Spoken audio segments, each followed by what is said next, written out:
Chapter 1. The mark of blood and ash. Cathedral ruins smelled of rain and old stone. Elena pressed her back against the crumbling archway, clutching the bread she'd stolen from the market square. Her fingers trembled not from cold, but from the memory of her mother's fever-bright eyes that morning, whispering about marks and debts and things that shouldn't be spoken aloud. You shouldn't be here after dark. The voice came from everywhere and nowhere. Elena's breath caught. She'd heard the stories everyone in Ashenmoor had. The Blackthorn house owned the night. Their lord hadn't been seen in a decade, but his sentries moved through shadows like smoke, enforcing laws older than the city itself. She stopped. Explaining hunger to immortals seemed pointless. He stepped from behind a pillar, and Elena's stolen bread fell forgotten to the wet stones. The man no. The vampire was tall, draped in black that made him part of the darkness itself. His face was sharp angles and cold beauty, skin pale as moonlight, eyes silver gray that caught what little light remained. A scar bisected his left eyebrow, the only flaw in otherwise perfect features. The cathedral is forbidden ground during the morning hours, he said, his accent strange to formal, vowels rounded by centuries. House Blackthorn law, ninth provision.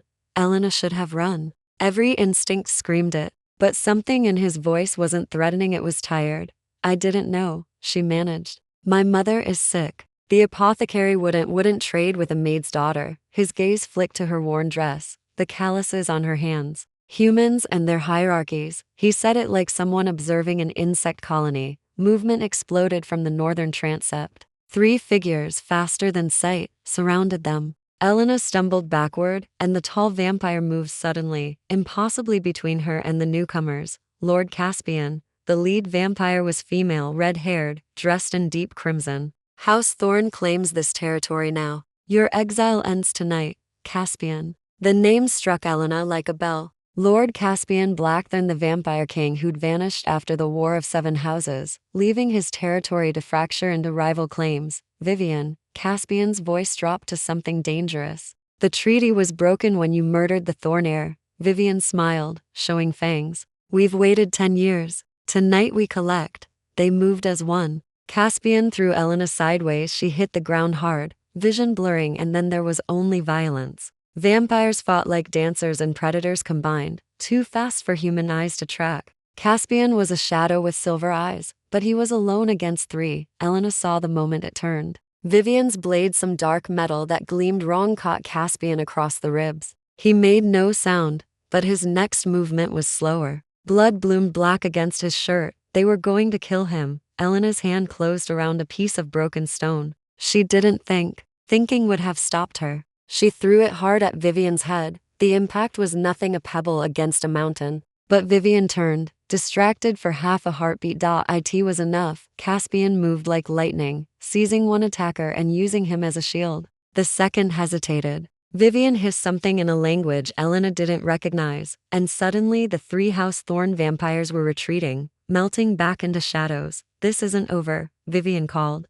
Dawn is 4 hours away, Caspian. You can't protect her and yourself. Then they were gone. The silence that followed was deafening. Elena dragged herself upright, legs shaking. Caspian stood motionless in the center of the ruined nave, one hand pressed to his bleeding side. His silver eyes found hers, and for a moment she saw something that looked almost like surprise. You threw a rock at a vampire, he said slowly. I didn't, it was stupid. I'm sorry. Elena's words tumbled over themselves. Can you heal? Eventually. He took his hand away from the wound. Blood covered his palm, black in the moonlight. That blade was forged in night iron. It disrupts our regeneration. I have perhaps 6 hours before blood loss becomes problematic. There's a healer in the lower city, old Marcus. He treats humans. Caspian's expression was unreadable. I need sanctuary until dawn. Somewhere Thorn won't search. Elena's mind raced. The boarding house where she and her mother rented a single room wouldn't hide anyone. The cathedral was compromised. The marketplace would be watched. My mother, she heard herself say. She worked at Ashwood Manor before the family left. There's a groundskeeper's cottage. It's been empty for years, but show me. It wasn't a request. Elena grabbed her fallen bread with shaking hands and led him through the ruins, out into the rain-slicked streets of Ashenmoor. They moved quickly, Elena's heart hammering with every shadow. Caspian was silent beside her, his presence like a cold star at her shoulder. The cottage sat at the edge of the manor grounds, forgotten and overgrown. Elena forced the door open. The lock had rusted years ago and they stepped into musty darkness. It's not much, she started. Caspian had already moved to the far wall, away from the single window. He sank down against the stone, hand returning to his wound. In the dim light filtering through cracks in the shutters, Elena could see his face properly for the first time. Beautiful and terrible and utterly inhuman. Why did you help me? His voice was quiet, genuine curiosity beneath the exhaustion. Elena didn't have an answer that made sense. She'd spent her whole life invisible, unimportant, overlooked. One moment of impulse, and she'd thrown herself between vampire houses at war. I don't know, she admitted. Something shifted in Caspian's expression, not quite a smile, but close. Dangerous honesty. His eyes began to close. Dawn is coming. If Thorn returns, run. Don't be brave again. But Elena was already thinking about the wound, the black blood, the way his breathing had turned shallow. She'd seen death enough times in the lower city to recognize its approach. I'll find clean water, she said. And bandages. She didn't wait for permission. As she slipped back out into the pre-dawn darkness, Elena caught her reflection in a broken window, a maid's daughter who'd just sheltered the most dangerous vampire in Ashenmoor. Her mother's words echoed. Marks and debts and things that shouldn't be spoken. Elena touched her own wrist, where a birthmark she'd always hidden curved like a crescent moon, just like the mark she'd glimpsed on Lord Caspian's throat. Visible for only a moment when his collar shifted during the fight. Identical. Impossible. Behind her, in the cottage, a vampire king bled in the darkness. And Elena walked into the night to save him, not knowing she'd already sealed both their fates. Chapter 2. Blood and borrowed time. The public fountain ran cold even in summer. Elena filled the cracked pitcher she'd found in the cottage's abandoned kitchen, her movements mechanical while her mind spun in circles. The mark. The identical mark on her wrist and his throat. Coincidence? It had to be. But her mother's fever dreams came back now with new weight. They'll come for what's owed. The old pact. Blood calls to blood. Elena had thought it madness. Now, with dawn breaking pink over Ashenmoor's twisted spires, she wasn't certain of anything. She hurried back through the manor grounds, past gardens gone wild with brambles. The cottage door hung slightly ajar, exactly as she'd left it. Inside, the darkness was absolute. Elena's hands fumbled with the oil lamp she'd brought, coaxing, reluctant flame to life. Caspian hadn't moved from his position against the wall. His eyes were closed, head tilted back, exposing the long line of his throat. The wound at his ribs had bled through his shirt, the fabric stiff and dark. Lord Caspian? Her voice came out smaller than intended. His eyes opened, those unsettling silver irises finding her instantly despite the dim light. You came back. I said I would. Elena set down the pitcher and lamp, then unfolded the clean cloth she'd torn from her own spare dress. I need to see the wound. It won't heal with human remedies. Maybe not. But infection kills even vampires, doesn't it? She'd heard the stories. Night iron poisoning was rare, but lethal if left untended. Something almost like amusement flickered across Caspian's face. You've studied vampire physiology? My mother worked in houses like this for 30 years. You learn things. Elena knelt beside him, trying to ignore how her pulse jumped at the proximity. Your shirt needs to come off. For a moment she thought he'd refuse. Then, with movements that betrayed his weakness, Caspian began unfastening buttons with blood-sticky fingers. Elena helped when his coordination faltered, trying not to think about the intimacy of it, her hands on a vampire lord's bare skin. The wound was worse than she'd feared. A 6-inch gash across his ribs, the edges blackened as if burned. The night iron had left poison in its wake. This needs to be cleaned, Elena said, forcing steadiness into her voice. It's going to hurt. Pain and I are old companions. But his jaw tightened when she pressed the wet cloth to the wound. Elena worked carefully, washing away blood and the strange dark residue the blade had left behind. Caspian's skin was cool beneath her fingers, smooth as marble. She could see the faint tracery of old scars. Vampires healed completely unless the weapon was specifically designed to mark them. How many battles had he survived to carry such history? Why did House Thorn attack you? She kept her voice conversational, hoping to distract him. You said something about a murder. Their heir. Dorian Thorn. Caspian's voice was flat.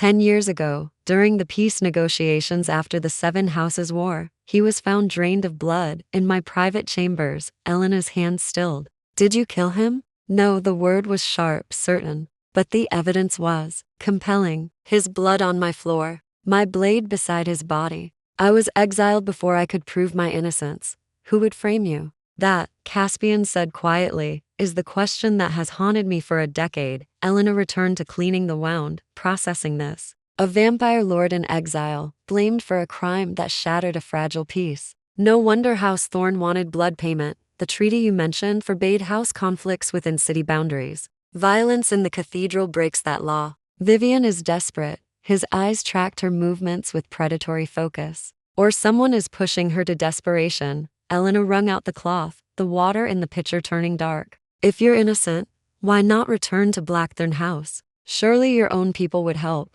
House Blackthorn fell apart without a lord to lead it. Bitterness edged his words. My second in command vanished the night of Dorian's murder. The other nobles scattered. Some pledged to rival houses. Some simply disappeared. So you're alone. For 10 years, yes. He said it like stating a fact about the weather, but Elena caught the weight beneath. A decade of solitude. No wonder he seemed so strange, not quite remembering how to interact with anyone. She tied off the bandage she'd fashioned, probably inadequate but better than nothing. This should hold until you can heal properly. You need blood, don't you? To regenerate? Caspian's gaze sharpened. What do you know about vampire feeding? That you require it. That it's regulated by house law, consent, and contract. Elena sat back on her heels, meeting those silver eyes. That a vampire can die from starvation. I won't feed from you. His voice turned cold, distant. I don't take humans against their will, ever.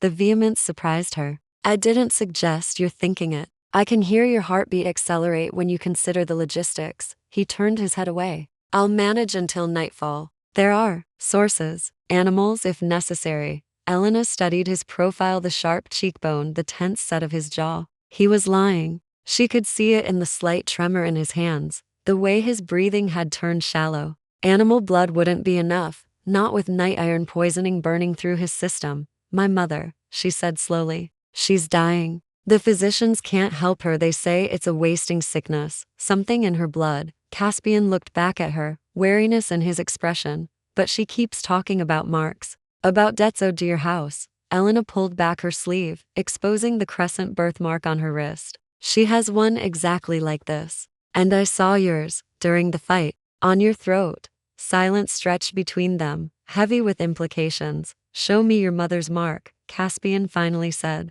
Precisely where it sits, the exact shape, in her left wrist, curved like a new moon, the points facing her elbow. His expression shifted: shock, recognition, something almost like grief. The blood mark of House Blackthorn, given only to those who entered sacred bond with a vampire lord. It means, he stopped, seeming to grapple with words. Your mother was bonded to someone in my house. The mark is hereditary, passed from mother to child. Bonded how? A blood pact. Mutual protection, freely given. The vampire gains a human tie, someone who can walk in daylight, act as emissary. The human gains the house's protection and, he hesitated, enhanced life, extended years, strength against illness. Elena's mind reeled. But she's sick, dying, because the vampire who marked her is dead. Caspian's voice gentled slightly. When a bonded vampire dies, the mark begins to fade. The human loses the protection, and any borrowed time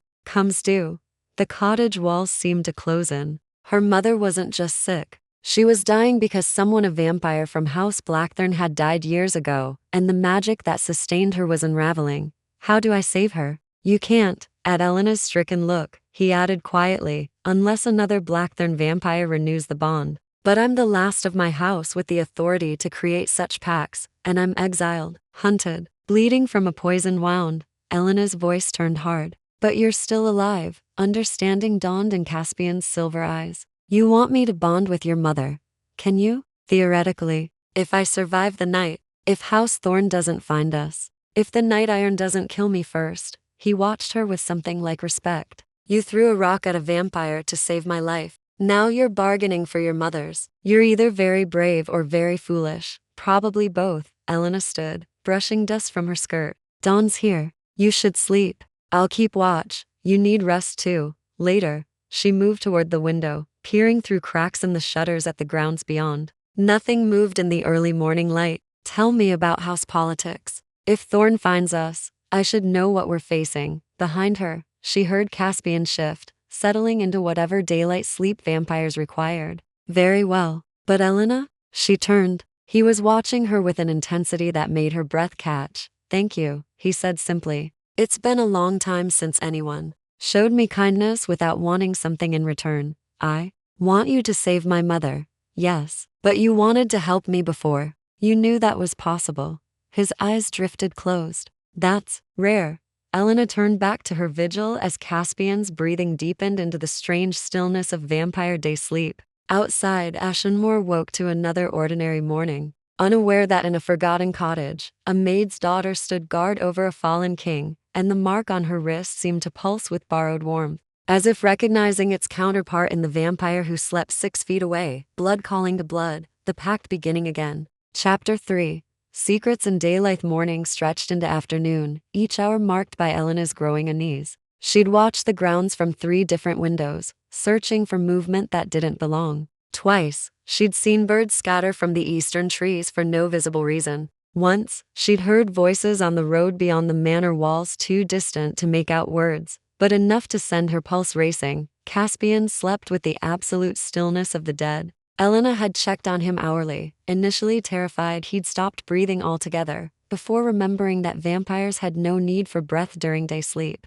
His chest remained motionless, his skin cool as stone, but when she'd pressed hesitant fingers to his throat, she'd felt the slow, heavy pulse of immortal blood moving through ancient veins. The mark there, revealed, now that his collar lay open, was identical to hers. A crescent moon points upward, dark as ink against pale skin. By mid-afternoon, hunger drove Elena to risk a quick trip home. She slipped through back alleys, avoiding the market square, where gossip spread like fire. The boarding house was blessedly quiet. Most residents worked during the day. She climbed the narrow stairs to the room she shared with her mother, dreading what she'd find. Her mother lay exactly where Elena had left her, curled beneath threadbare blankets. But her eyes were open, clearer than they'd been in weeks. Elena, her voice was paper-thin. You were gone all night. I found help, Mama. Elena knelt beside the bed, taking her mother's hand. The mark on her wrist seemed more faded than yesterday, the edges blurring. Tell me about House Blackthorn.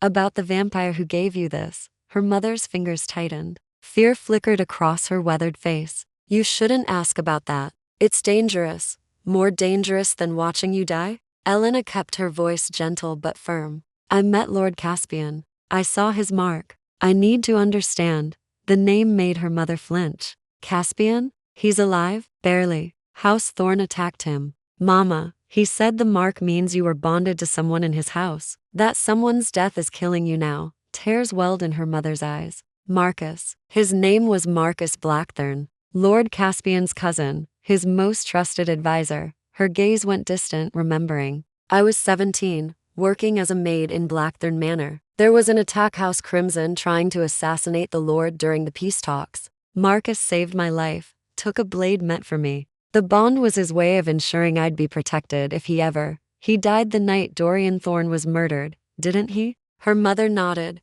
fresh tears spilling. They said he fled, that he must have been involved in the conspiracy. But I knew Marcus. He would never betray Caspian. Never. She gripped Elena's hand with surprising strength. If you found the Lord, you must tell him. Marcus was loyal until his last breath. Elena absorbed this, pieces clicking into place. Caspian's trusted second in command vanished the same night as the murder. Not fled dead. But where was the body? Mama.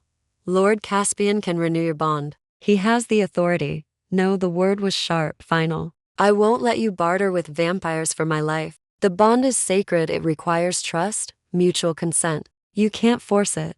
I'm not forcing anything. But I can ask. Elena squeezed her mother's hand. Let me try, please. Her mother studied her face for a long moment. You like him. The Lord.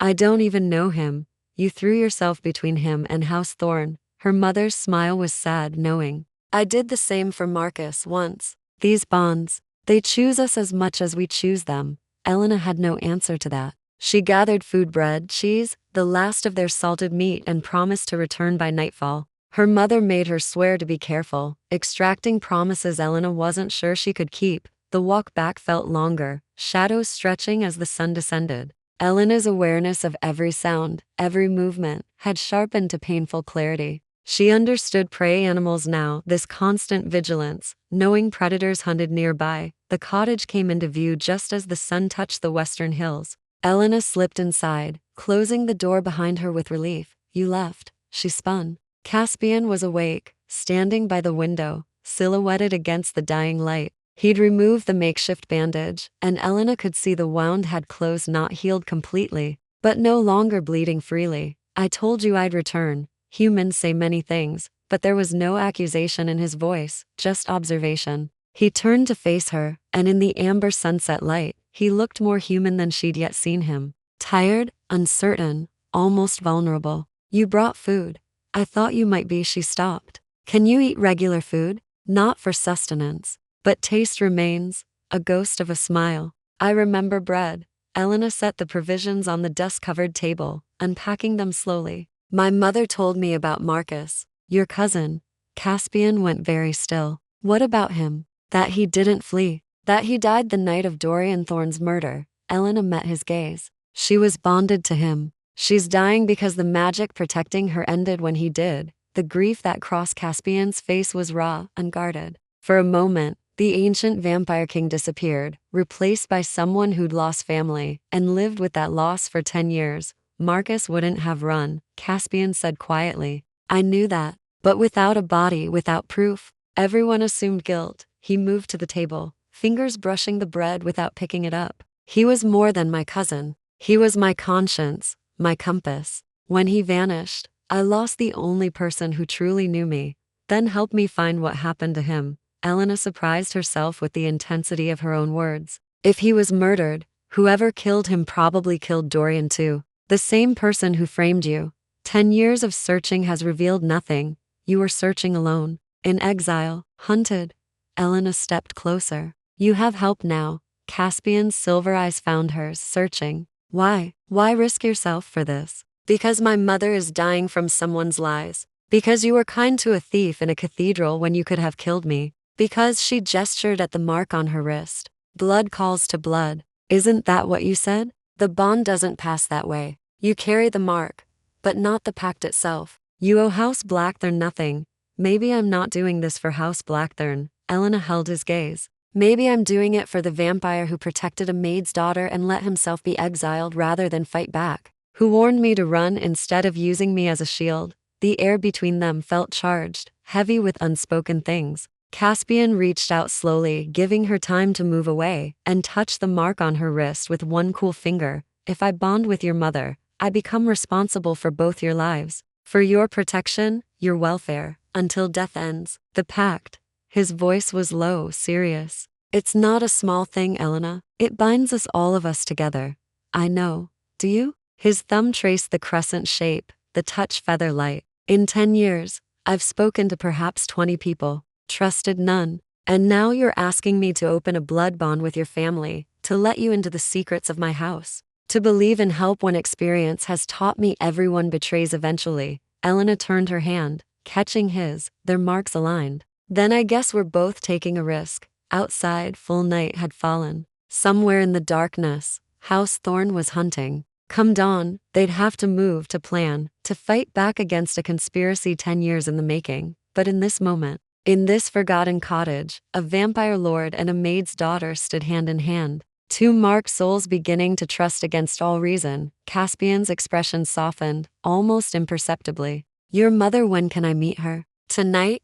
If you're strong enough. The boarding house is 20 minutes from here. Then we should go soon. Before Thorne expands their search. He released her hand, stepping back. But Elena? One thing. Yes? If this goes wrong, if Thorne finds us, if I can't protect you, you run. No throwing rocks. No heroics. You survive. Promise me. Elena thought about lying, about giving him the assurance he wanted. But honesty had brought them this far. I'll promise to try, she said. That's the best I can offer. Something that might have been respect flickered in Caspian's eyes. I suppose that will have to be enough. He retrieved his coat, wincing slightly as he moved. Still healing, still vulnerable. But as he turned to face her, straightening his shoulders, Elena glimpsed the Lord. He must have been commanding, powerful, magnetic. Lead the way, Caspian said. Let's save your mother and start unraveling a murder. Elena picked up the oil lamp, its small flame pushing back the darkness. Behind her, a vampire followed, and the mark on her wrist seemed to warm, as if welcoming him home. The pact was forming, thread by thread, and neither of them could predict what it would cost. Chapter 4. The blood pact. The boarding house loomed dark against the night sky, most windows already shuttered. Elena led Caspian through the side entrance. Fewer eyes, fewer questions. Her landlady, Mrs. Hewitt, was mercifully deaf and retired early. Still, Elena's heart hammered with each creaking step on the narrow staircase. Third floor, she whispered. The corner room. Caspian moved with a natural silence behind her, his presence a cool shadow. In the close confines of the stairwell, Elena was hyper-aware of him, the faint scent of night air and something older. Like ancient libraries and winter frost, she unlocked the door to find her mother awake, propped against the wall with pillows. The single candle on the bedside table cast wavering light across her gaunt face. But her eyes were alert, fixed on the doorway, on the vampire who stepped through it, Lord Caspian. Her mother's voice was stronger than this morning, as if gathering reserves for this moment. I never thought I'd see you again. Caspian moved forward, then stopped, as if unsure of protocol in such cramped, human quarters. He was too tall for the low ceiling, too elegant for the worn furniture. But when he spoke, his voice held unexpected gentleness. Rosalind, Marcus spoke of you often, he said. Caspian paused, something like pain crossing his features. He said you were the bravest human he'd ever known, that you saw him as more than a monster. Tears tracked down her mother's Rosalind's face. He was never a monster. Not to me. Elena stood frozen by the door, watching this exchange. The grief between them was palpable. 10 years of unanswered questions and shared loss. He didn't betray you, Rosalind said firmly. Whatever they claimed, Marcus would have died before dishonoring House Blackthorn. I know. Caspian's voice dropped to barely a whisper. I've always known. But knowing and proving are different things. Elena says you can renew the bond, that you can save me. Rosalind's gaze moved between them. But I won't accept it as charity, my lord. If we do this, I want truth. I want to help you find what happened to Marcus. Mama, you're too weak. I'm dying anyway. Rosalind's tone brooked no argument. Let me die doing something that matters. Let me help clear the name of the vampire who gave me 30 extra years of life, who protected my daughter before she was even born. She looked back at Caspian. Marcus made me promise at the bonding. If anything happened to him, I was to protect you, even from yourself. Caspian's expression shifted surprise, then something raw and vulnerable. He never told me that. He knew you'd refuse the protection. You were always too proud. Rosalind extended her marked wrist. So, do we have a bargain, Lord Blackthorn? My life, my loyalty, my help in exchange for the renewed bond. And Elena? Caspian's silver gaze found her. The mark passes to blood descendants, but the bond itself is voluntary. She'd need to consent. Elena's pulse jumped. Consent to what exactly? Being part of House Blackthorn, under my protection, bound by my laws. Caspian moved closer, his attention fully on her now. It means if I call, you come. If I'm threatened, you aid me. If I die, you carry whatever consequences that brings. It also means, Rosalind added quietly, that if anyone harms you, they answer to House Blackthorn. That you have sanctuary in vampire holdings, that certain magics can't touch you, that you walk between human and immortal worlds with authority. It should have terrified her. Every rational part of Elena's mind screamed that binding herself to a vampire, to a hunted, exiled vampire, was madness. But she thought of Caspian standing between her and House Thorn's blades, of his hands carefully gentle when she'd tended his wound, of the way he'd called her brave, like he'd forgotten what that word meant until she reminded him. I consent, Elena said. To the bond, to House Blackthorn, to whatever comes. Caspian studied her for a long moment, searching for doubt. You understand this is permanent? Until death? I understand. Then we proceed. He turned back to Rosalind. The ritual requires blood, mine and yours. A verbal oath, and he hesitated. It will hurt. Renewing a fading bond is like restarting a heart that's stopped. The magic has to remember its purpose. I've birthed a child, survived fever twice, and lived 30 years knowing I was dying slowly. Rosalind's smile was grim. I can handle pain. Caspian nodded, then looked at Elena. I'll need your blood too. You're entering the bond fresh, which requires separate binding. You should sit. Elena sank onto the room's single chair, suddenly lightheaded. This was happening. She was about to become bloodbound to a vampire house that existed only in exile and memory. Caspian knelt between them, positioning himself so he could reach both women. From inside his coat, he produced a small silver blade, the metal inscribed with symbols Elena didn't recognize. Blackthorn's ceremonial knife, he explained. The only one I managed to keep. He met Rosalind's eyes first. Ready? Always. He made a small cut along his own palm, then took Rosalind's wrist. The blade kissed her skin, opening a thin line beside the faded mark. Caspian pressed his bleeding palm to hers, his other hand covering the mark on her inner wrist. Rosalind of the human realm, I, Caspian Blackthorn, Lord of the Fallen House, offer blood bond renewed. I claim you as mine to protect, yours to serve, bound by honor until death claims one or both. Do you accept? I accept. Rosalind's voice was steady despite the pain. Elena could see tightening her features. The mark on her mother's wrist began to glow soft at first, then brighter, the crescent moon, burning like silver fire. Rosalind gasped, back arching, and Elena started to rise, but Caspian's sharp look stopped her. It's working, he said. Don't interfere. The light intensified until Elena had to look away. When it faded, Rosalind sagged back against the pillows, breathing hard. But color had returned to her cheeks, and the mark on her wrist was dark and clear again, as vivid as the day it was first made. Mama? Elena reached for her.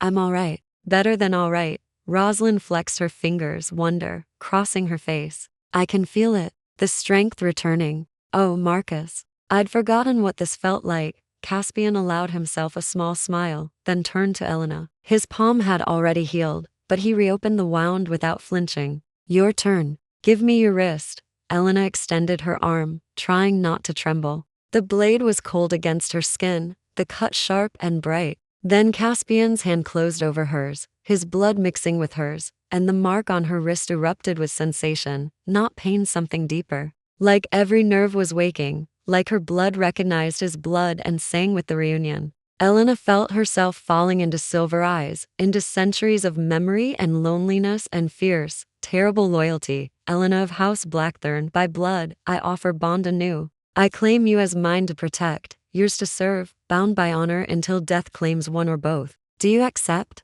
I accept. The words came from somewhere primal, absolute. Power surged through her. Elena felt Caspian, not his thoughts, but his presence, his essence. The weight of his age, the sharpness of his mind, the carefully controlled hunger that hummed beneath everything. And something else, loneliness. Such profound, aching loneliness that tears sprang to her eyes. You don't have to be alone anymore, she thought, not sure if he could hear. His hand tightened on hers. The mark blazed brilliant silver, searing the bond into place. Then the light died, and Elena was left gasping, her wrist throbbing with an entirely new sensation, awareness of Caspian. A thread connecting them that hadn't existed before. It's done. Caspian released her, sitting back on his heels. He looked exhausted, the ritual clearly draining. You're both House Blackthorn now, protected and bound. Elena stared at the mark on her wrist. It looked the same, but felt completely different. She could sense Caspian across the small room, his presence like a second heartbeat beside her own. I can feel you, she whispered, and I you. Both of you. Caspian stood, moving to the window. The bond works both ways. I'll know if you're in danger. You'll feel if I'm threatened. He glanced back, which means House Thorn will sense the new bonds as soon as they're close enough. We've marked ourselves as targets, then we move quickly. Rosalind was already sitting up, stronger than she'd been in weeks. Lord Caspian, where did they find Dorian's body? My private chambers. The Solar specifically. And Marcus? Where would he have been that night? Caspian's expression darkened. He was supposed to be securing the East Wing. We'd received intelligence about possible Thorn infiltration. Then that's where we start. Rosalind stood, without assistance. If Marcus died protecting you, his body would be near wherever the threat was. We find him, we find proof. Elena looked between her mother and Caspian. The manor. We need to search Blackthorn Manor. It's been abandoned for years, looted, possibly watched by Thorn, but Caspian's eyes gleamed with something like hope. And it's where all the answers are buried. The newly formed bond thrummed with shared purpose. 3 people, marked by the same house, united by grief and determination and something that might become trust. Outside, Ashenmoor's bells tolled midnight. Somewhere in the darkness, enemies hunted. But in this small room, House Blackthorn had just been reborn, and the hunt for truth was about to begin. Chapter 5. Shadows in the manor. Blackthorn Manor rose from the hillside like a sleeping beast, its towers broken silhouettes against the star-scattered sky. Elena had passed it countless times in daylight, never daring to approach. Now, with Caspian leading them through the overgrown grounds, and her mother moving with renewed vitality beside her, the manor felt less like a ruin and more like a tomb waiting to reveal its secrets. The east wing, Caspian said quietly, guiding them around collapsed sections of wall. Marcus would have approached from the servants' entrance,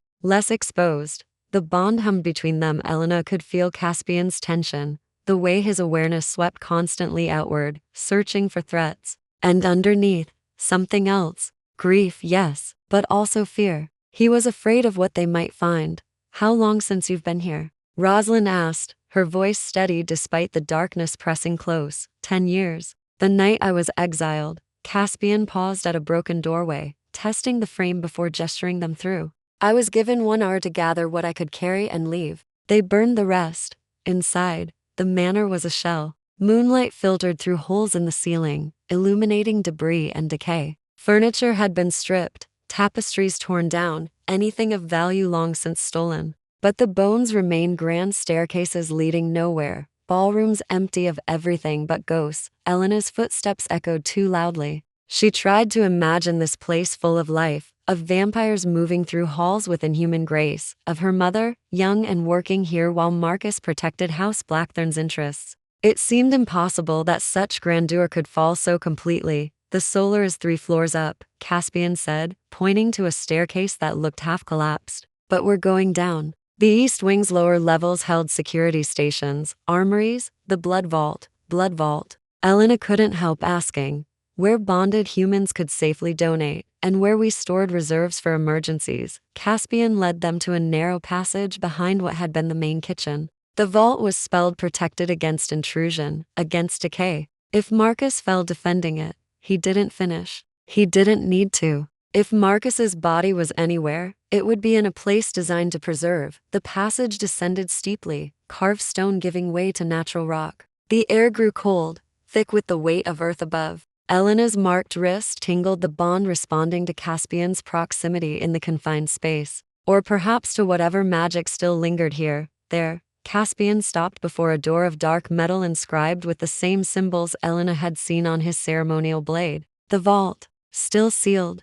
Can you open it? Rosalind moved closer, examining the door's surface. It requires Blackthorn blood and the Lord's command. Caspian placed his palm flat against the metal. I, Caspian Blackthorn, invoke my right of entry. Nothing happened for a long moment. Then the symbols began to glow, deep red, like dying embers. The door shuddered, centuries of disuse, fighting against the magic. With a groan of protesting metal, it swung inward. The smell hit them first, not decay, but something dry and cold, like winter preserved. Caspian conjured a sphere of pale light with a whispered word, and it floated ahead into the vault, illuminating what lay within. Rows of crystalline bottles lined the walls, their contents dark and undisturbed. A table held ledgers, their pages yellowed but intact. And in the center of the room, slumped against the far wall, was a figure in black. Marcus. Caspian's voice broke. He crossed the vault in 3 strides, dropping to his knees beside the body.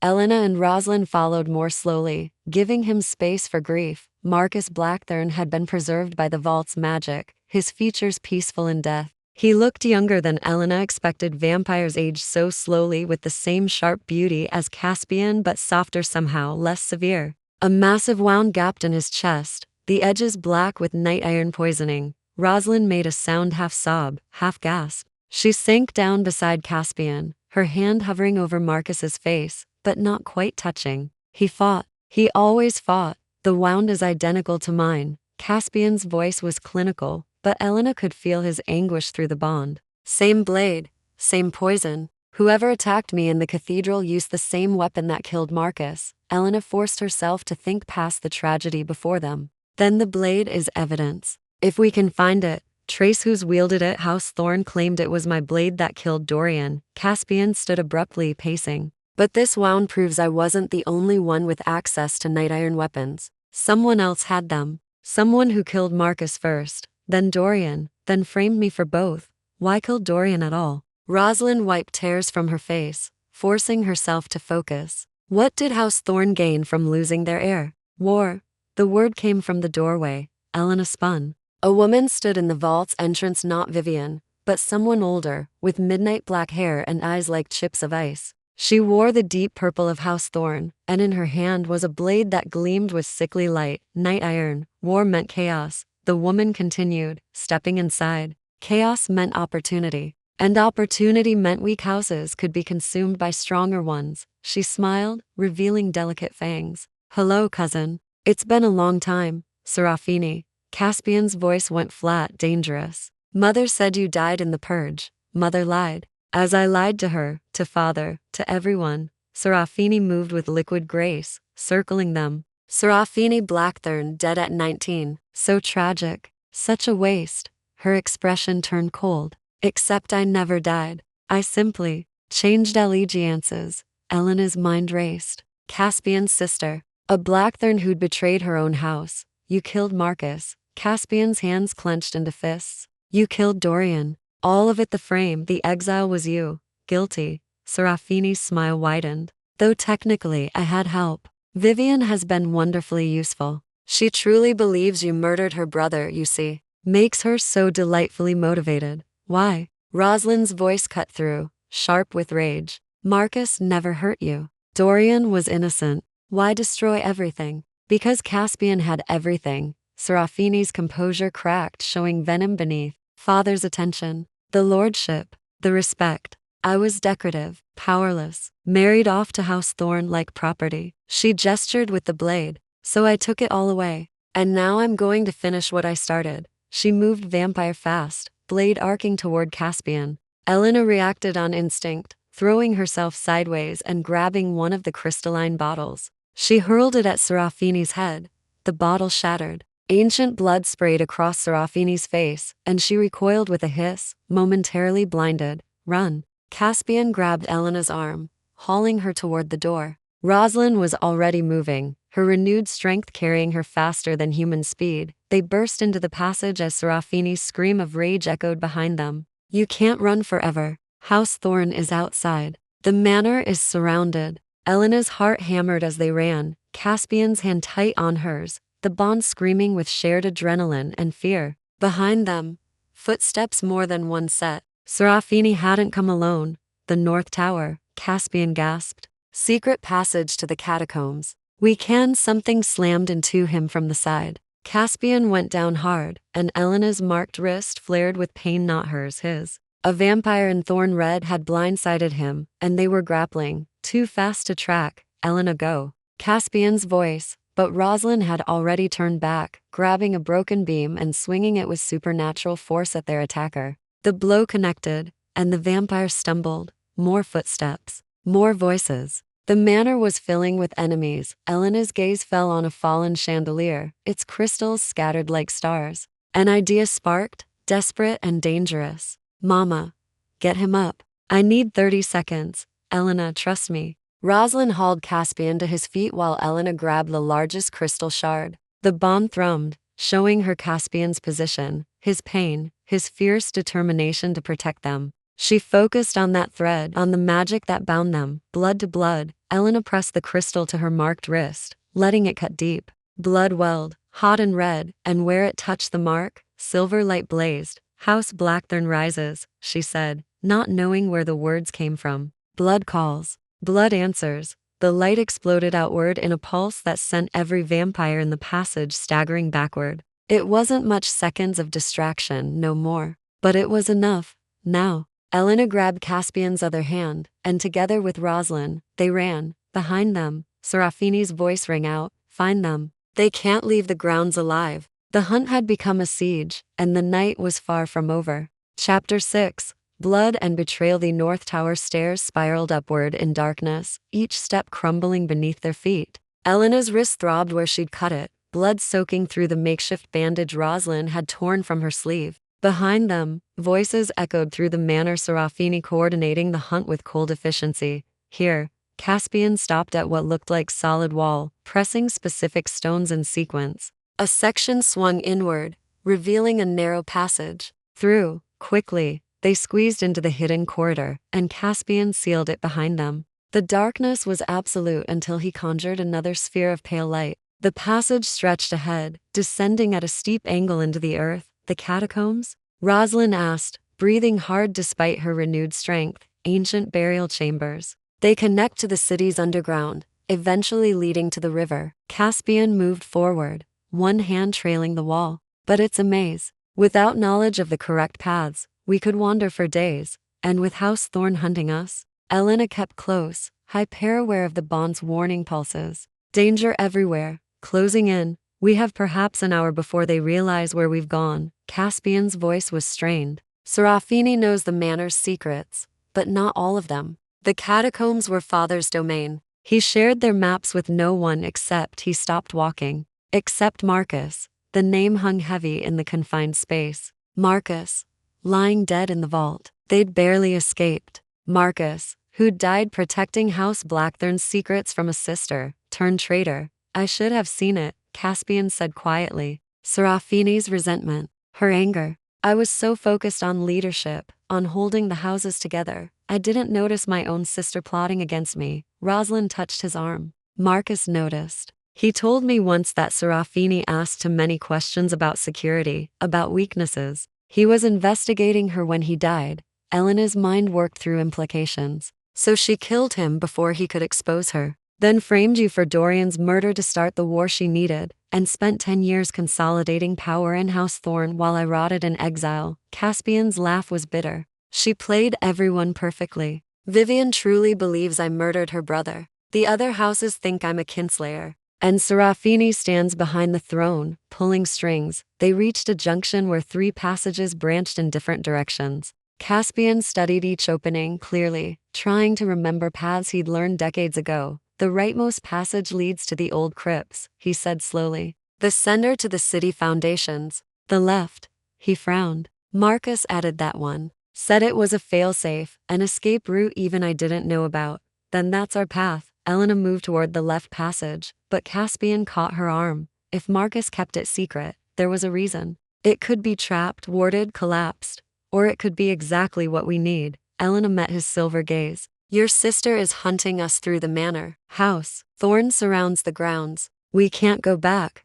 Can't fight our way out. We need the path no one expects. The bond hummed between them. She felt his fear for her safety warring with the logic of her words. Finally, he nodded. Stay close. Touch nothing that looks deliberate. The left passage was narrower than the others, its walls carved with symbols Elena didn't recognize. Caspian's light revealed old spell work, protective wards that flickered weakly as they passed. Marcus was brilliant with defensive magic, Caspian murmured. If this passage was his secret, it's probably the safest place in all of Ashenmoor. They walked in tense silence, every shadow a potential threat. Elena's cut wrist continued to pulse with pain, but she ignored it. The bond felt strange now, stretched thin by stress, but also stronger somehow, as if the blood she'd spilled had deepened the connection. Can you hear me? She thought the words experimentally, focusing on Caspian. His step faltered. He glanced back at her, surprise clear on his face. I hear you. His voice echoed in her mind, not sound, but sensation. The bond shouldn't allow this yet. Not for months, perhaps years. Emergency circumstances? Or you're more attuned than most. There was warmth in his mental tone, something almost like pride. Be careful. My speech is intimate. You'll feel everything I feel. Before Elena could respond, Rosalind gasped. Stop. Look. They'd entered a chamber, small, circular, its walls covered in carefully preserved documents. Maps, ledgers, letters, all protected by the same spell work that lined the passage. And in the center, a table holding a single sealed letter, addressed in elegant script, for Lord Caspian Blackthorn. Should the worst come to pass, Caspian's hand shook as he reached for it. He broke the seal wax stamped with Marcus's personal sigil and unfolded the parchment. His eyes moved rapidly across the page, and Elena felt his emotions through the bond. Shock, grief, rage. He knew. Caspian's voice was hollow. Marcus knew about Serafini. He has dates, evidence, names of her co-conspirators in House Thorn. He looked up, silver eyes blazing. This letter is a complete confession of her crimes. Everything we need to prove my innocence. Then we take it to the High Council, Rosalind said. Force them to acknowledge the High Council disbanded 7 years ago. Caspian carefully refolded the letter. There's no central authority anymore, no court to appeal to. Each house governs itself. Then we take it to House Thorn, Elena said. To Vivian. She thinks you killed her brother. Show her proof it was Serafini. She'll never believe me. I'm the exiled kinslayer, but she might believe Marcus. Elena pointed to the letter. That's written in his hand, sealed with his sigil. And we can show her his body, the knight iron wound that matches mine. Physical proof. Caspian stared at her. You're suggesting we walk into House Thorns, stronghold surrounded by vampires who want me dead and convince them their trusted advisor has been manipulating them for a decade. Yes, that's insane. It's the only way. Elena moved closer, placing her hand over his. The bond sparked at the contact, sharing certainty through their connection. Serafini wins if we run. She wins if we hide. But if we expose her, if we force House Thorn to see the truth, she loses everything. We could die. We're going to die anyway if we keep running. Rosalind's voice was firm. Lord Caspian, I didn't regain my life just to spend it fleeing in the dark. Marcus died trying to protect you. Let's finish what he started. Caspian looked between them, the woman his cousin had loved, and the daughter who'd thrown herself into danger for a vampire she barely knew. Elena could feel his internal struggle through the bond, decades of isolation fighting against this fragile new trust. If we do this, he said slowly, we do it together. No one plays hero. No one sacrifices themselves. We survive as House Blackthorn, or we fall as House Blackthorn, together. Elena agreed, together. Rosalind echoed. The bond flared bright, sealing the oath between them. 3 souls marked and bound, choosing to stand rather than run. Caspian gathered the documents from the chamber, everything Marcus had collected as evidence. Then he led them deeper into the passage, following the route his cousin had built as a final gift. This tunnel emerges near the river docks, he explained as they walked. House Thorn's stronghold is on the eastern bank. We'll need to cross in daylight. They won't expect that. You can't walk in daylight, Elena pointed out. No, but you can. He glanced at her, something calculating in his expression. Bonded humans can enter vampire strongholds as emissaries. It's ancient law, predating the 7 houses. Vivian will have to grant you audience. Elena's stomach dropped. You want me to go alone? I want you alive. If I walk in there, they'll kill me before I can speak. His jaw tightened. But a bonded human carrying evidence? They'll at least listen. Then, if you can convince Vivian to grant me safe passage. No, the word came out harder than Elena intended. We're not splitting up. That's exactly what Serafini wants, to isolate you. Make you vulnerable. Elena, I didn't bind myself to House Blackthorn to immediately abandon its lord. She grabbed his arm, forcing him to look at her. We find another way. One where we all walk in together. Through the bond. She felt his conflict, the desire to protect her warring with something deeper. Hope. The terrifying possibility that he didn't have to face this alone. There might be a way, Rosalind said quietly. The daylight passage ritual. It's old magic, rarely used. But Marcus told me about it once. A bonded human can extend protection to their vampire for limited time in sunlight. That ritual requires 3 participants, Caspian said. A vampire and 2 bonded humans of the same blood. Rosalind met Elena's eyes. We're the same blood, mother and daughter. Both bonded to House Blackthorn. The ritual is dangerous. If it fails, then we fail together. Elena's voice was steady. Teach us the ritual, Caspian. Let us protect you the way you've protected us. Silence stretched between them. Then slowly, Caspian nodded. Very well. But we practice first. And if anything goes wrong, you both run. That's non-negotiable. They emerged from the tunnel an hour before dawn, the city sleeping around them. Somewhere across the river, House Thorn waited in their fortress, unaware that the truth was coming for them, and in a hidden chamber beneath Blackthorn Manor. A letter written by a dead vampire held the key to everything. The siege was about to become an assault. Chapter 7. The daylight ritual down broke cold and pale over the river. Elena stood on the docks with her mother, watching the sun creep above the eastern buildings. Each ray of light felt like a countdown. They had perhaps 2 hours before House Thorne's night guard woke and their window of opportunity closed. Caspian waited in the shadow of an abandoned warehouse, as far from the growing light as possible. Even indirect sunlight made him uncomfortable. Elena could feel it through the bond, a prickling unease that grew sharper with each passing minute. The ritual requires absolute trust, he'd explained, as they'd prepared. You're essentially weaving your mortality around me like armor. If either of you doubts, if either hesitates, the magic fails and I burn. Now, watching the sunrise, Elena wondered if they were insane to attempt this. Ready? Rosalind's hand found hers, squeezing once. Her mother looked years younger than yesterday, the renewed bond restoring vitality that had been slowly draining away. But her eyes held the same steel Elena remembered from childhood, the woman who'd raised her alone, who'd survived grief and hardship without breaking. Ready, Elena lied. They returned to Caspian. He'd stripped off his coat and rolled up his sleeves, exposing the pale skin of his forearms. Elena tried not to stare at the lean muscle, the faint tracery of veins carrying blood that was no longer entirely human. We'll start with the words, Caspian said. Then the blood exchange. Then the binding. He looked between them. This will hurt. The magic has to reshape your marks temporarily, extend your protection to encompass me. It's like stretching skin over a wound. Raw and unnatural. We can handle pain, Rosalind said firmly. Caspian nodded, then gestured for them to form a triangle, close enough to touch. Place your left hands together, marks aligned. Elena and Rosalind pressed their wrists together, the crescent marks touching. Immediately, Elena felt a spark recognition, resonance. Blood calling to blood, just as Caspian had said. Now mine. Caspian placed his hand over theirs, his mark completing the pattern. The sensation intensified, 3 crescents forming a perfect circle. Repeat after me. By blood given, by blood claimed, we 3 are bound. By blood given, by blood claimed, we 3 are bound. Their voices echoed in unison. Mortality shields immortality. Daylight grants passage. Life protects death. They repeated the words.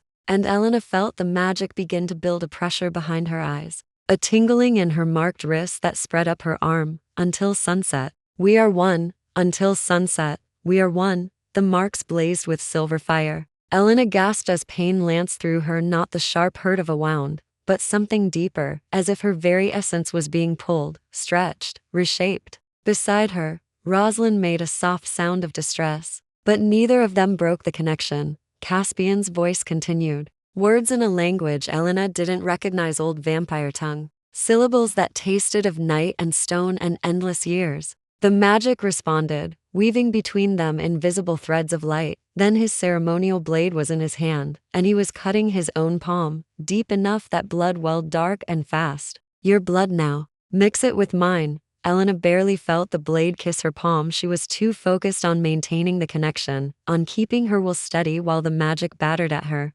Rosalind's blood joined hers, and then Caspian was pressing all 3 cuts together, their blood mingling in the space between their hands. The pain exploded into something transcendent. Elena felt herself dissolving, expanding, becoming more than one person. She was herself, but also her mother. Rosalind's memories flickering past like wind-scattered leaves. Marcus teaching her to read old vampire script. The terror of watching him walk into danger. The joy of discovering she was pregnant, knowing her child would carry the mark. And Caspian gods. Caspian was an abyss. Centuries cascaded through her awareness. Battles fought in lands whose names were forgotten. The weight of lordship, of making choices that meant life or death for thousands. Serafini as a child, laughing in sunlit gardens before ambition poisoned her. Marcus, always steady, always loyal, the brother Caspian had chosen when blood betrayed him, and loneliness. Such crushing, endless loneliness that Elena wanted to weep.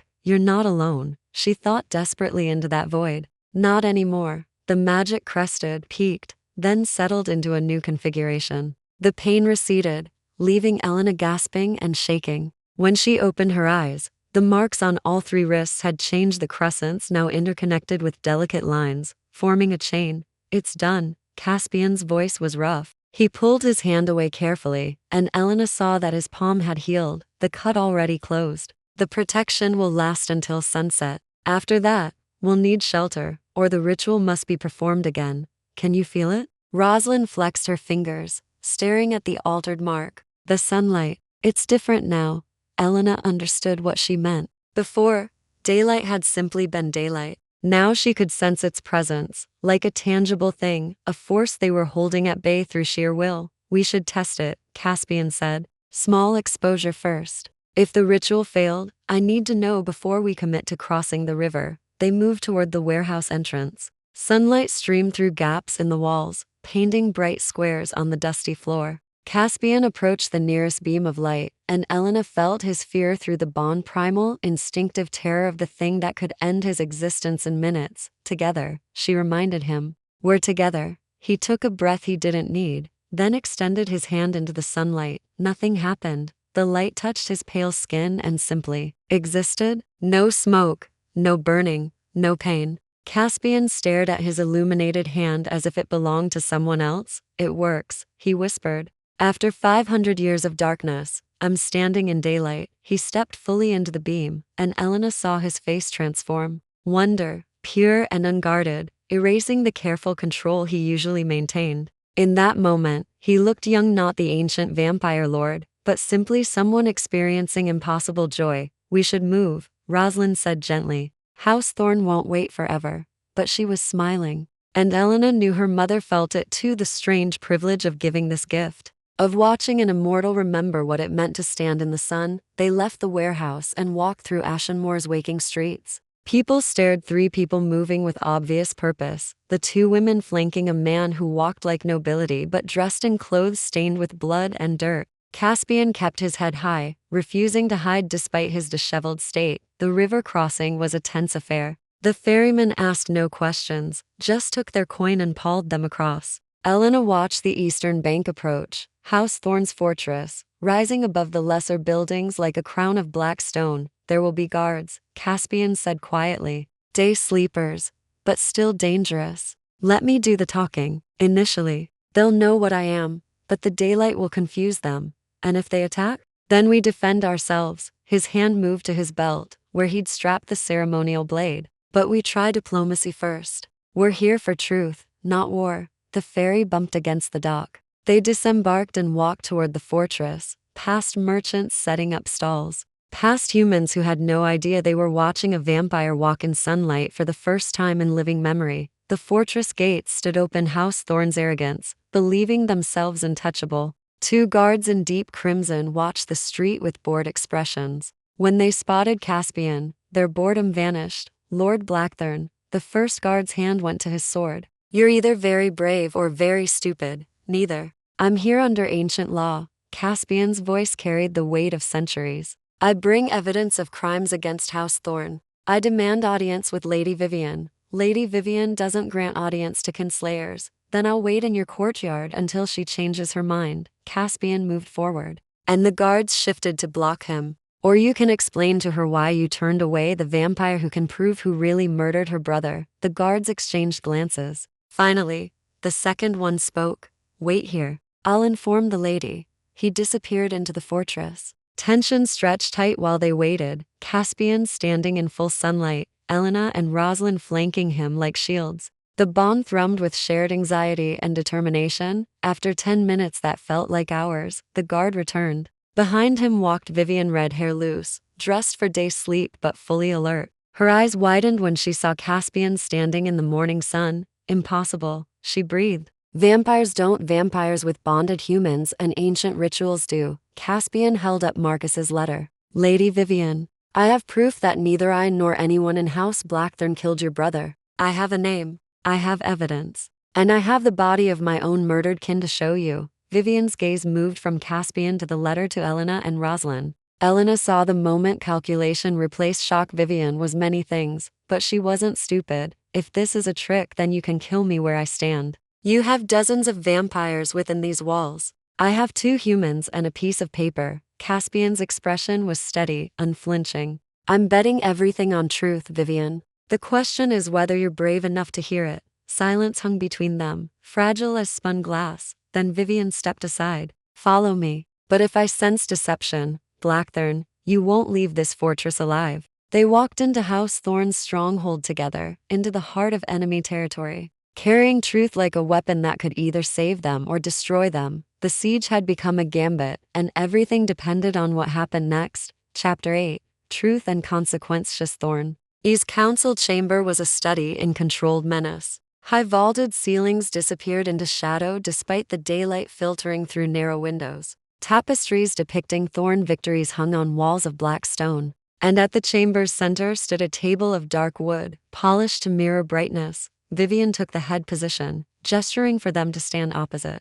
Within moments, other vampires filtered in Thorn nobles, their expressions ranging from curious to hostile. Elena counted 8, then 10, then 12, all of them staring at Caspian with barely contained rage. You have the floor, Blackthorn. Vivian's voice was ice. Make your case quickly. My patience has limits. Caspian placed Marcus's letter on the table. 10 years ago, Dorian Thorn was murdered in my chambers. I was blamed, exiled, my house destroyed. But I didn't kill him. He met Vivian's gaze steadily. My sister did. Murmurs rippled through the assembled vampires. Vivian's expression didn't change. Serafini Blackthorn died 20 years ago. That's what she wanted everyone to believe. Caspian pushed the letter forward. This was written by Marcus Blackthorn, my cousin and second in command. He discovered Serafini's survival and her infiltration of House Thorn. He documented her co-conspirators, her methods, her ultimate goal. Marcus vanished the night of the murder,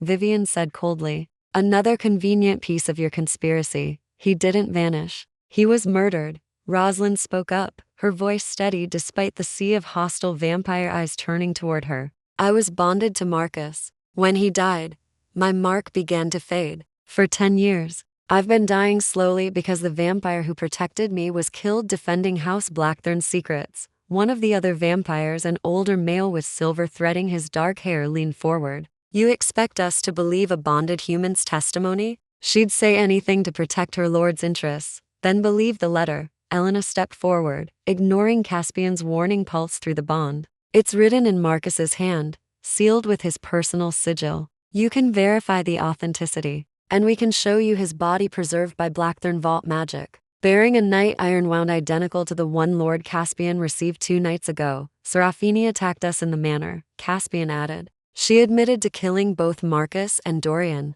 She's been manipulating House Thorn for a decade, using Vivian's grief and anger to consolidate her own power. Vivian's hand slammed down on the table. Serafini has been my most trusted advisor. She helped me rebuild after Dorian's death. Her voice faltered. She was there, always there, offering counsel, suggesting strategies. Exactly. Caspian's voice gentled slightly. She positioned herself perfectly. Close enough to control your decisions, but distant enough to avoid suspicion. Think, Vivian. Who suggested the cathedral attack? Who's been pushing for my execution rather than a formal trial? Elena watched Vivian's face, saw the moment doubt cracked through certainty. The vampire queen's hands trembled before she clenched them into fists. Why would she kill her own house? Vivian demanded. What could she possibly gain? Power. The silver-haired vampire spoke again, his expression thoughtful. If Blackthorn fell and Thorn consumed its territory, anyone controlling Thorn's decisions would effectively rule 2 houses. Lord Aldrich sees it. Caspian nodded toward the older vampire. Serafini didn't want to be a Blackthorn lord, she wanted to be the power behind multiple thrones. Start a war, let houses destroy each other, then position herself as the architect of peace. This is speculation, another Thorn vampire said. Theories and convenient accusations, then examine the letter. Caspian's voice hardened. Send someone to verify Marcus's body in the Blackthorn vault. Question your own memories of Serafini's counsel. How many of your most aggressive decisions came at her suggestion? How often has she isolated you from other perspectives? Vivian reached for the letter with hands that shook. She broke the seal, unfolded the parchment, and began to read. The council chamber fell silent except for the whisper of her breathing faster, more agitated as she progressed through Marcus's careful documentation. He lists names, she said finally. 3 Thorn nobles he suspected of conspiring with Serafini. Marius, Celeste, and, her eyes lifted, finding a female vampire near the back. Lucinda. Lucinda went pale. Lady Vivian, I don't. Vivian's voice could have frozen fire. Don't compound betrayal with lies. She promised us power, Lucinda whispered. After the war, when houses realigned, we'd have positions of authority. She said, where is she now? Caspian interrupted. Serafini. Where does she stay when she's here? The East Tower. Vivian stood abruptly. Her private chambers. She's been day sleeping there for years. Her gaze swept the council. Aldrich, Castor, Theron with me. The rest of you. Secure the fortress. No one enters or leaves until we have answers. The vampires moved with frightening efficiency. Within seconds, half the council had vanished, presumably spreading through the fortress to lock it down. Vivian strode toward the door, then paused, looking back at Caspian. If this is deception, if you're using me to settle old grudges, then you can execute me yourself, Caspian said quietly. But if I'm right, if Serafini is guilty, then we both deserve justice for what she stole from us. Something shifted in Vivian's expression, not trust, but the possibility of it.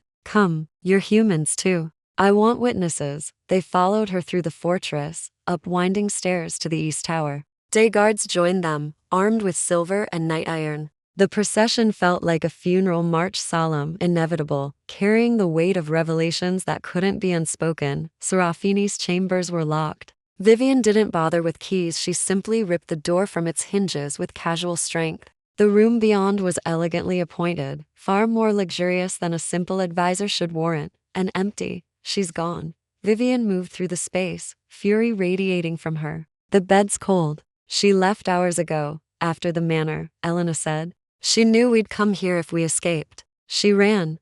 Aldrich was examining a desk, pulling open drawers. Lady Vivian, you need to see this. The drawer contained documents, correspondence, plans, ledgers tracking payments to various vampires across multiple houses. And at the bottom, a knight iron blade wrapped in silk, its edge still stained with old blood. The murder weapon. Caspian's voice was hollow. She kept it, like a trophy. Vivian lifted the blade with shaking hands. Marcus's blood? Or Dorian's? Both probably. Aldrich continued, sorting through papers. These documents detail a conspiracy spanning years. She's been funding dissident factions and at least for houses, sowing discord, preparing for a larger war. Why didn't she take these when she fled? Rosalind asked. She didn't expect us to move this fast. Caspian studied the room. Or she's already abandoned this identity. Serafini Thorne's usefulness ended the moment we showed you the truth. Vivian carefully set down the blade. When she looked at Caspian, her eyes held something Elena hadn't seen before, not quite apology, but acknowledgement of wrongdoing. I owe you a debt, Vivian said quietly. I let grief make me blind. I've been hunting an innocent vampire for 10 years while the real murderer walked my halls. Keep your debt. Caspian's voice was tired. Just help me find her. Serafini won't stop. She's been planning this too long to give up now. Agreed. Vivian turned to her nobles. Send messengers to every house. Tell them what we've discovered. And put a price on Serafini's head. Whoever brings her in alive gets Thorne's protection and a seat on my council. The vampires scattered to obey. Elena felt the shift in atmosphere. The fortress that had been hostile minutes ago now buzzed with shared purpose. Enemies becoming allies through common cause. Lord Caspian. Vivian extended her hand. House Thorne formally apologizes for the injustice done to you and your house. Your exile is ended. Your name is cleared. Caspian stared at the offered hand for a long moment. Then he clasped it, wrist to wrist, in the old vampire way. Accepted. Let the past be past. But Elena could feel through the bond that it wasn't that simple. 10 years of isolation, of being hunted, of losing everything. Those wounds wouldn't heal with a handshake. Still, it was a beginning. We should return to the manor, Rosalind said. If Serafini is still in the city, that's where she'll strike. She'll want to destroy any remaining evidence. The vault. Caspian's expression sharpened. Marcus's body. The documents. If she burns it all, then we lose our proof and she can spin new lies. Vivian was already moving toward the door. I'm sending guards with you. Thorne will help protect Blackthorn territory until you can rebuild. They descended the tower at a near run. The ritual's protection still held. Elena could feel it, a constant gentle pressure, keeping the daylight at bay. But sunset was approaching, perhaps 3 hours away. After that, they'd be vulnerable again. The fortress courtyard was chaos, vampires organizing, messengers departing, weapons being distributed. In the midst of it all, Caspian, Elena, and Rosalind stood together, bound by blood and purpose and growing trust. Whatever happens next, Caspian said quietly, thank you, both of you, for believing when no one else would. Elena squeezed his hand. Through the bond, she felt his gratitude, his lingering fear, and underneath it all, something warm and new hope. They'd exposed the truth, cleared his name, turned an enemy house into an ally, but Serafini was still out there, dangerous and desperate, and the final confrontation was coming. Chapter 9. The final stand. The return to Blackthorn Manor felt different. Vivian had sent 20 of her best warriors, vampires who moved through the afternoon streets like disciplined shadows. Citizens stared at the procession, House Thorn guards escorting the exiled Blackthorn lord back to his ancestral home. Word would spread quickly. By nightfall, all of Asham Moor would know the truth. If they survived nightfall, Elena felt Caspian's tension through the bond as they approached the manor gates. The grounds were too quiet, the ruins too still. Her instincts screamed danger even before Aldrich raised a fist, halting the group. Something's wrong, the older vampire said quietly. The wards are active. Impossible. Caspian moved forward, studying the air around the manor's perimeter. Elena couldn't see what he saw, but she felt his shock through their connection. These are Blackthorn wards. Only House Blood can activate them, Serafini, Rosalind said grimly. She's fortified herself inside. A voice echoed from the manor's broken tower, amplified by magic, carrying clearly across the grounds. Hello, brother. I wondered how long it would take you to come crawling home. Serafini stood silhouetted against the sky, arms spread wide like a dark angel. Even at this distance, Elena could see her smile, sharp and cruel and utterly without remorse. You've made quite the mess of my plans, Serafini continued, turning Vivian, exposing my lovely conspiracy. I'm almost impressed. But it doesn't matter anymore. It's over, Serafini. Caspian's voice rang with authority. Surrender. Face justice for what you've done. Justice? Her laughter was cold. You still don't understand, do you? I don't want power, Caspian. I never did. She moved to the tower's edge, leaning out recklessly. I wanted to watch you suffer, to see the golden sun, father's favorite, lose everything the way I lost everything when they married me off like property. So you murdered innocents? Destroyed our house? Condemned me to exile? Caspian's hands clenched. For revenge? For satisfaction? Serafini's smile widened. And now, for my final act, I'm going to burn it all down. The manor, the vault, Marcus's precious evidence. Everything that proves what I've done gone. And you'll be blamed again. The mad lord who attacked House Thorn's fortress and returned to destroy his own ancestral home. She raised her hands. And Elena felt magic surge, massive, destructive, building toward catastrophic release. She's going to collapse the manor, Aldrich said urgently. With the vault beneath it,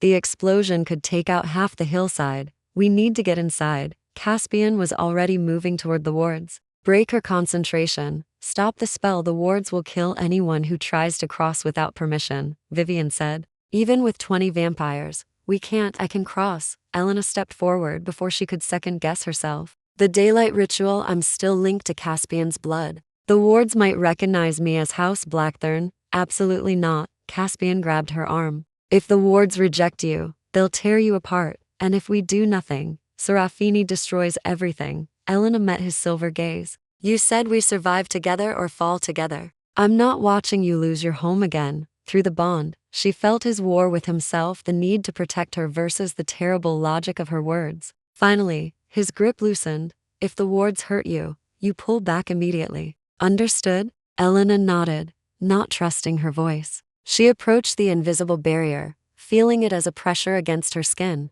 Behind her, she heard Rosalind murmur a prayer. The ward hummed as Elena reached toward it. For a moment, nothing happened. Then her marked wrist flared hot, and the barrier yielded, not breaking, but bending, allowing her through like water parting. It worked. Elena's voice shook. I'm inside. The ritual created a temporary blood bond, Aldrich said, understanding dawning. The wards read her as Caspian's kin. Then I'm going too. Rosalind was already moving forward. Same marks, same blood bond. Mama. No, but Rosalind was through, standing beside Elena inside the wards. Mother and daughter faced the ruined manor together, while Caspian and the others remained trapped outside. Can you bring the wards down? Vivian called. From inside, Caspian was shaking his head before she finished. They're keyed to Serafini's power now. Only she can release them.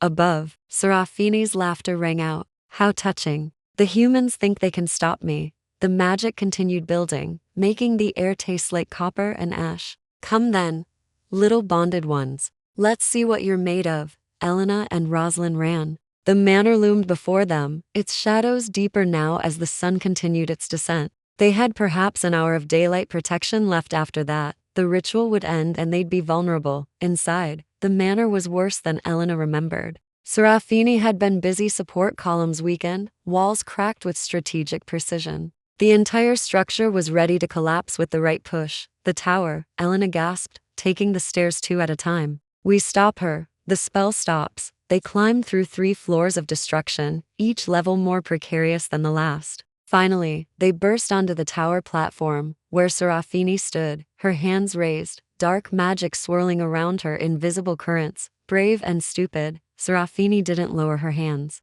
Did Caspian send you to die in his place? How noble. He didn't send us. Elena's voice was steadier than she felt. We came because you're wrong. About everything.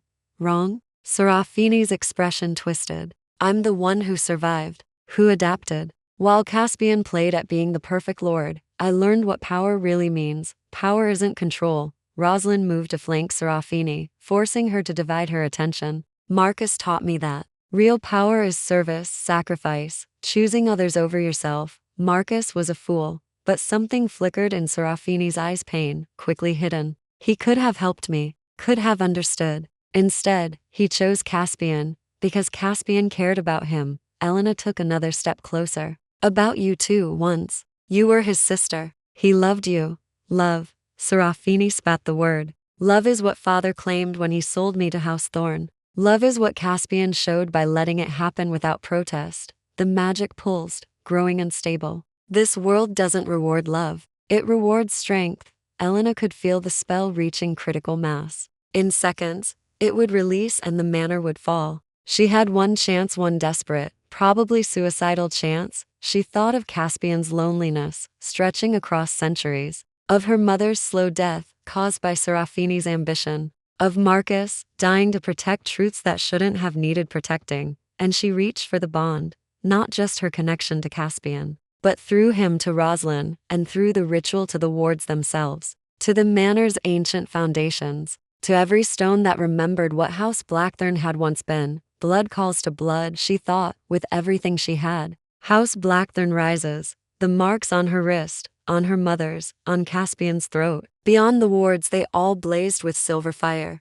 The light shot through the manor like lightning, racing along foundations and walls. Rewriting Serafini's destructive magic with something older and cleaner, Serafini screamed as the spell ripped from her control. The magic she'd gathered for destruction turned on her, and she staggered backward, toward the tower's edge. Elena lunged. She caught Serafini's arm, hauling her away from the drop. For a moment, they were face to face, the sister who'd betrayed everything, and the human who'd chosen to save her anyway. Why? Serafini gasped. Why save me? Because that's what House Blackthorn does. Elena's voice was firm. We protect. Even when it's hard. Even when it hurts. Below, she felt the wards collapse. Caspian and the others poured through, racing toward the tower. But it was over. Serafini sagged in Elena's grip, the fight draining out of her. I wanted him to hurt, Serafini whispered. The way I hurt. For decades, I know. And Elena did, through the bond, through the magic that had briefly connected them. She'd felt Serafini's pain.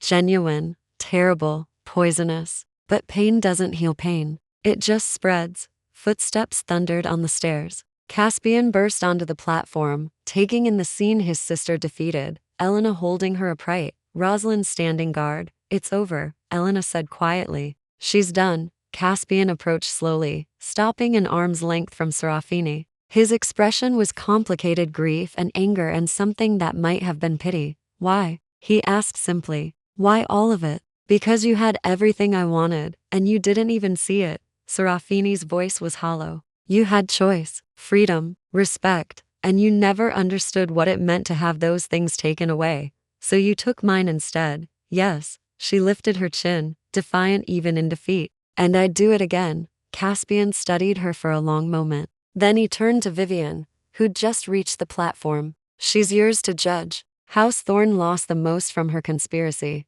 Vivian looked at Serafini, the advisor who'd manipulated her for years, the architect of her brother's murder. Her hand moved to the knight iron blade at her belt. No, Aldrich said quietly. Execute her now. She becomes a martyr. Her allies can claim injustice, restart the cycle. What then? Vivian demanded. She murdered my brother. She destroyed Blackthorn. She nearly started a war that would have killed thousands. Prison, Rosalind said. House Thorne has cells specifically built to hold vampires. Let her live with what she's done. Let her watch the houses rebuild what she tried to destroy. Caspian's eyes met Elena's. Through the bond, she felt his question. Is mercy right here? I don't know, she thought back. But more death won't undo what she's done. Prison, Caspian said finally. For what remains of her existence. Sealed with magic to prevent escape. Vivian looked like she wanted to argue. But she nodded, and her guards moved forward to take Serafini into custody. As they led her away, Serafini looked back once at Caspian. You've become soft, brother. Humans will be your weakness. No, Caspian's voice was certain. They're my strength. The sun was setting as they descended the tower, gold and crimson painting the sky. The daylight ritual's protection was fading, and Elena could feel the change, the barrier thinning, but they'd survived. Together, House Blackthorn still stood. Chapter 10.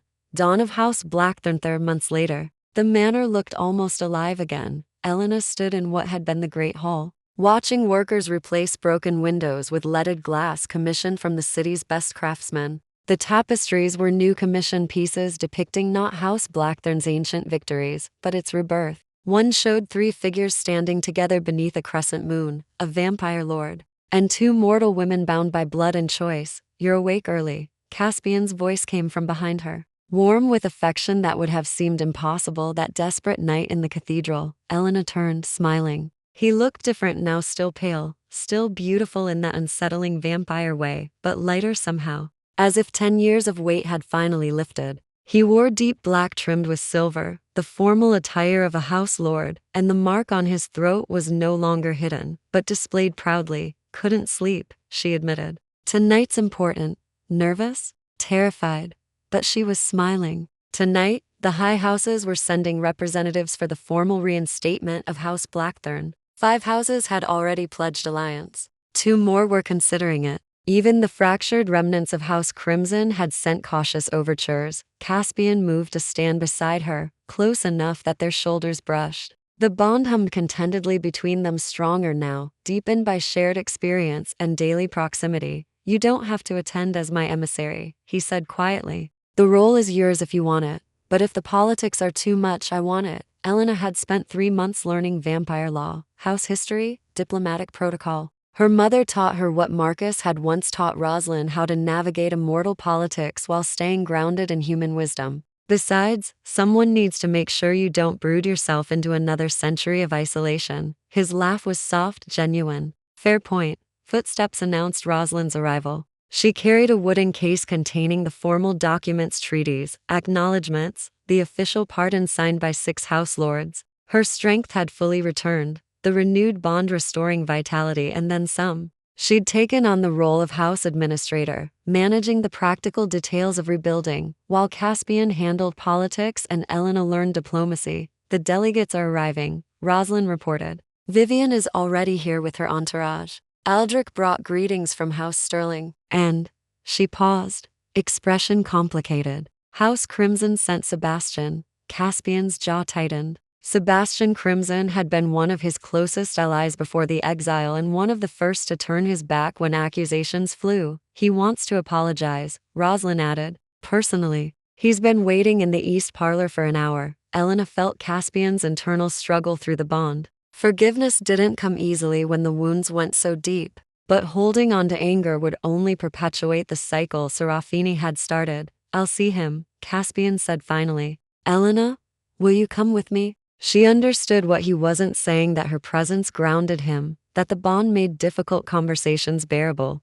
Of course, they found Sebastian exactly where Rosalind had indicated, standing by the window and looking older than Elena expected. Vampires age slowly, but stress and guilt could mark them nonetheless. When he turned and saw Caspian, his expression crumbled. "My lord." Sebastian dropped to one knee, head bowed. "I have no right to ask forgiveness. I believed the lies, abandoned you when you needed allies most." "I stand up, Sebastian." Caspian's voice was firm but not unkind. "Groveling helps no one." Sebastian rose slowly, meeting Caspian's gaze with visible effort. "I should have questioned the evidence, should have demanded proof. You were my friend, and I let fear override loyalty. Many did." Caspian moved to the window, looking out over the grounds where vampires and humans work side by side on reconstruction. Serafini's conspiracy was thorough. She knew exactly which fears to exploit, which doubts to amplify. "That doesn't excuse no, it doesn't." Caspian turned back to face him. "But spending 3 months in prison gave me perspective." Serafini destroyed herself with hatred. "I won't make the same mistake." Sebastian's relief was palpable. House Crimson pledges full support to Blackthorn's restoration. "Resources, territory, whatever you need." "What I need," Caspian said carefully, "is honest counsel. People willing to question me when I'm wrong. To offer perspectives I might miss." He glanced at Elena. "My emissary has shown me that true strength comes from listening, not commanding." Elena felt warmth bloom in her chest, pride and affection mixing through the bond. "Then you have my word," Sebastian said. "Honest counsel, unwavering support." House Crimson stands with House Blackthorn. They talked for a few minutes more, working through practical details of the alliance. Elena watched Caspian navigate the conversation with skill. She was still learning, firm on important points, flexible on minor ones, always working toward consensus rather than dominance. When Sebastian left to join the other delegates, Caspian sagged slightly against the window frame. "That was harder than facing Serafini in the tower," he admitted. "Forgiveness usually is." Elena took his hand, feeling the cool smoothness of his skin. Over 3 months, she'd grown accustomed to his vampire nature, the lack of warmth, the predatory stillness, the way his eyes sometimes flashed with ancient hunger. But she'd also seen his kindness, his fierce loyalty, his capacity for change. "Do you regret it?" Caspian asked suddenly. "The bond? This life? You could have walked away after we cleared my name."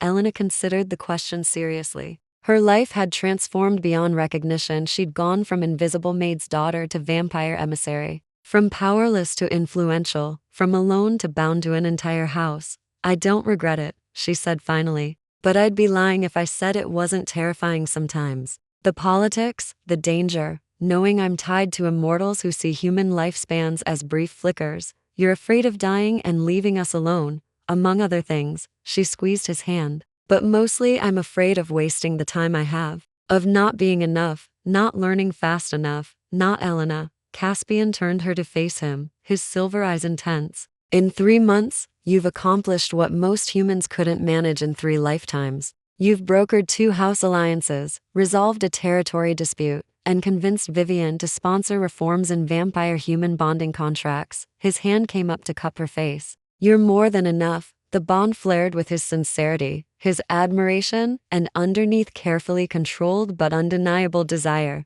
They'd been dancing around this for weeks. The bond created intimacy beyond words, sharing emotions and sensations that blurred the line between vampire and human. Elena felt his hunger, not just for blood, but for connection, for touch, for something neither of them had quite dared name. "Caspian," she said softly, "we should talk about." A knock interrupted them. Aldrich's voice. "My lord, the ceremony begins in an hour." The delegates are assembled. Caspian stepped back, and Elena felt his regret through the bond conversation, postponed but not forgotten. "We're coming," Caspian called. The ceremony was held in the newly restored ballroom. 7 house representatives stood in a circle, each bearing their sigil. Vivian for House Thorn, Sebastian for House Crimson. Representatives from Sterling, Ash, Vale, Frost, and surprisingly, even distant, House Ember had sent someone. Elena and Rosalind flanked Caspian as he stepped into the circle's center. The formal reinstatement required each house to verbally acknowledge Blackthorn's legitimacy and right to territory. One by one, they spoke the ancient words. When it was Vivian's turn, she stepped forward and met Caspian's eyes. "House Thorn acknowledges House Blackthorn. We honor its lord, respect its territory, and pledge our friendship." She extended her hand. "And we thank you for showing mercy when vengeance would have been simpler." Caspian clasped her hand. House Blackthorn acknowledges House Thorn. May our alliance outlive our mistakes. When the last house had spoken, Aldrich produced a scroll bearing the official declaration. Caspian signed it, followed by each delegate. Elena watched the signatures accumulate, physical proof that House Blackthorn had risen from ruin. One more thing, Caspian gestured to Elena and Rosalind. House Blackthorn announces its bonded humans, Rosalind, who carries memory of Marcus's sacrifice, and Elena, who carries hope for our future. They speak with my authority, and are to be treated with the respect due any house noble. Murmurs rippled through the assembly, surprised but not disapproving. Bonded humans traditionally served quietly in shadows.